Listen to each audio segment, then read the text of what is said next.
Isang araw, may nakita akong isang prinsesa. Nakatingin sa salamin. Tila ba'y may gustong sabihin sa akin. Ako'y natulala sa angkin niyang ganda. Di ko mapaliwanag ang aking naramdaman. Nagtatanong ako kung bakit niya ako dinalaw. Tila ba'y tuwang-tuwa ang aking puso sa aking nadarama.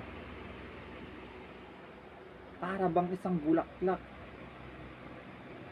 ng sampagita ang kanyang mukhang kaaya-aya. Habang nakatingin sa akin, puno ng gintot pilak ang kanyang korona. Gusto kong hawakan ng kanyang mga mukha. At sa aking isip, lagi kong iniisip at nakatatak na ang kanyang larawan. Sobrang hindi ko maipalanag ang aking nararamdaman sa tuwa, sapagkat gusto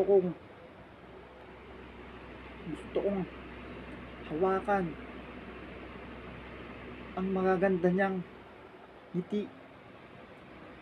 Sa aking pagod na galing sa trabaho, ako'y tilang tuwang-tuwa na biglang nawala ang aking pagod sa kanyang kinang at tingning na para pang isang diamante.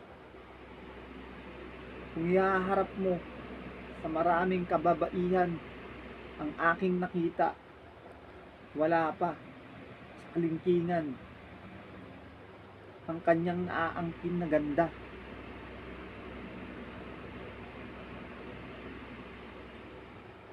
Inisip ko ng mabuti